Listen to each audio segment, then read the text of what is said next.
जिस वाणी से परमात्मा श्री शिव का कीर्तन किया जाए वही वाणी ही पवित्र है।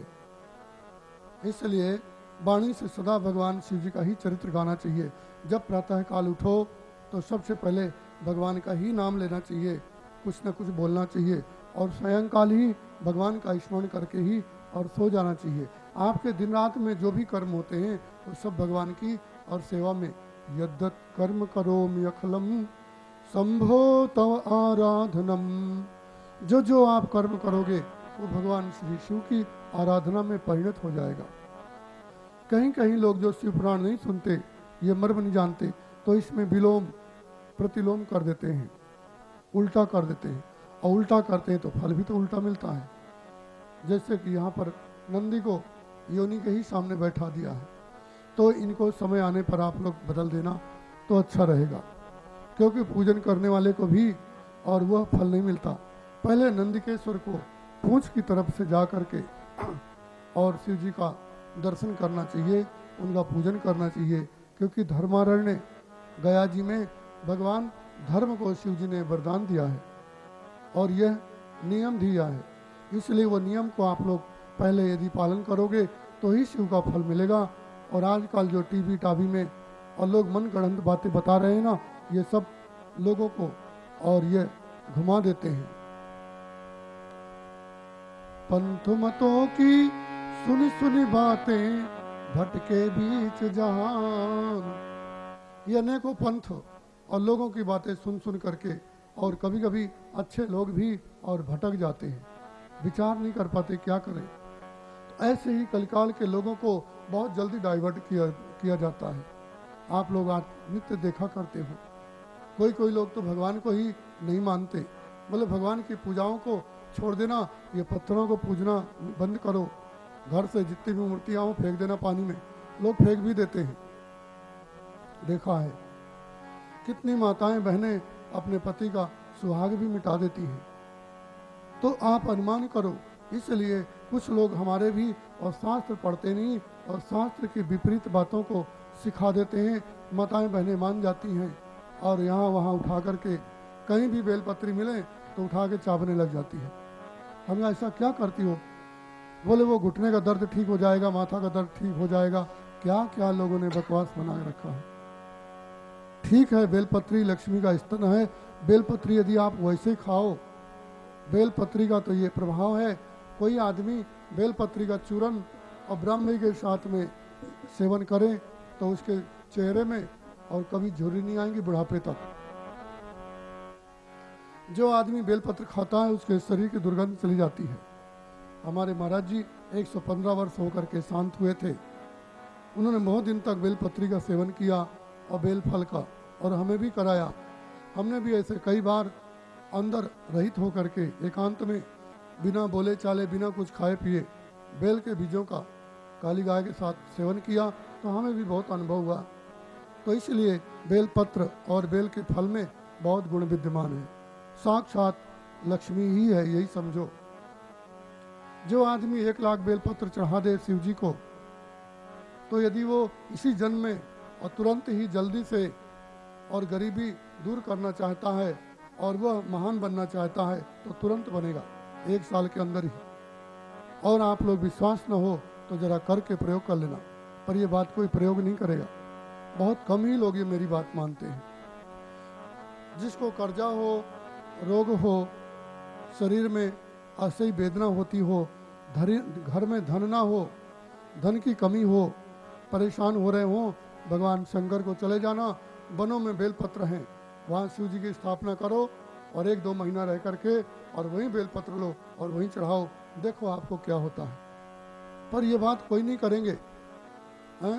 झूठी मूठी डिग्री के लिए लोग किर्गिस्तान, फिलिस्तीन और कहाँ कहाँ और विदेश में जाके चले जाते हैं लाखों रुपये बर्बाद करके, पर अपने ही देश में वन में भगवान शंकर की आराधना करने के लिए अपने बच्चों को कोई प्रेरणा नहीं देता।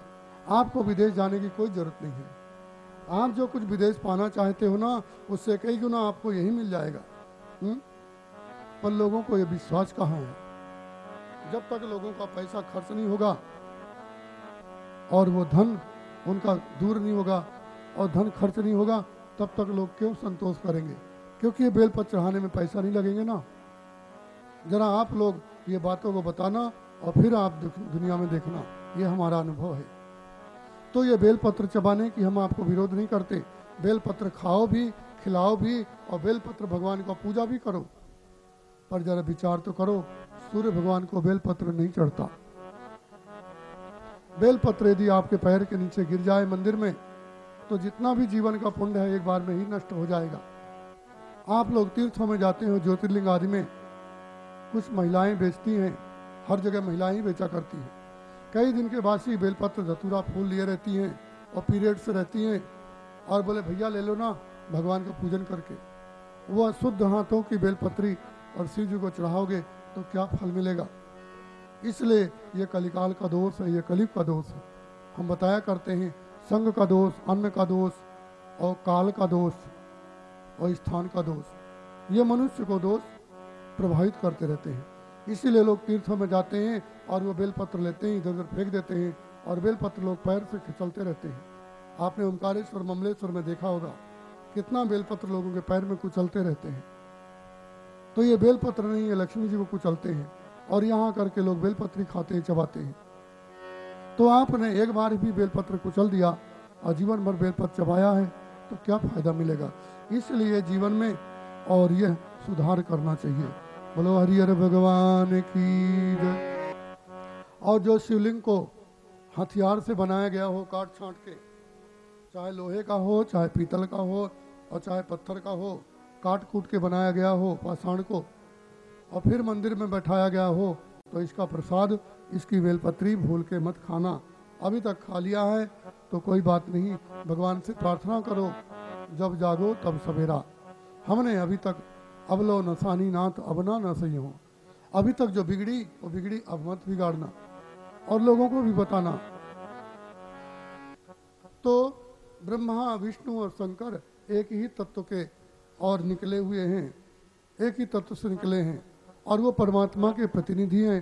तीनों तीन कार्य करने के लिए उत्पन्न हुए हैं। ब्रह्मा सृष्टिकर्ता, नारायण पालन करता, और शिव जी लय करता।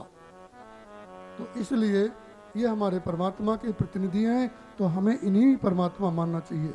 ये जो हमारी आंख दिखती है ना, ये आंख नहीं है, ये नेत्र गोलक है।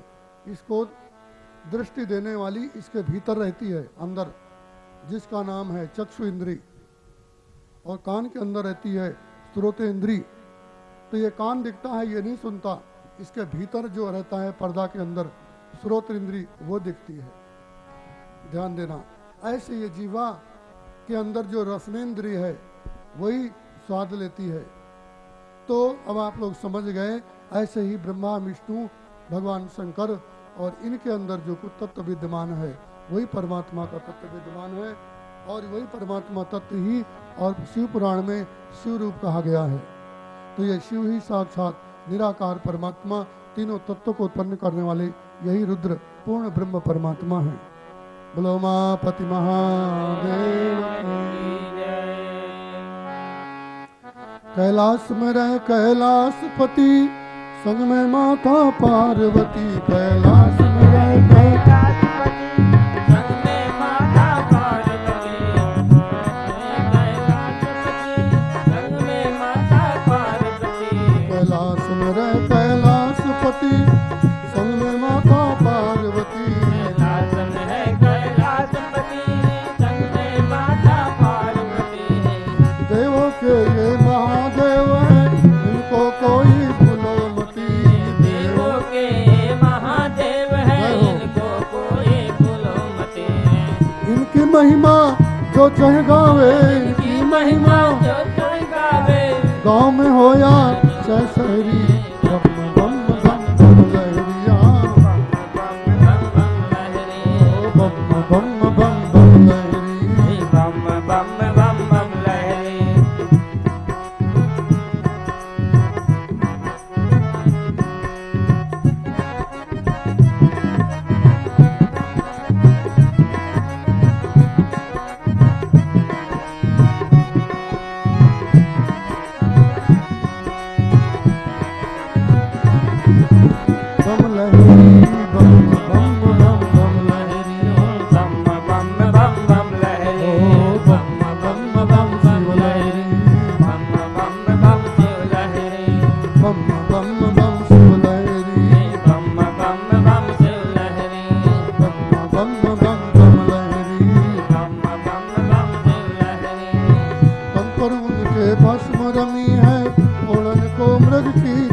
गले में मुंडों की माला, कान में कुंडल है आला, गले में मुंडों की माला। सिर से बहती कल कल गंगा, सिर बहती कल कल गंगा। देखो है कितनी गहरी, बम बम बम लहरी।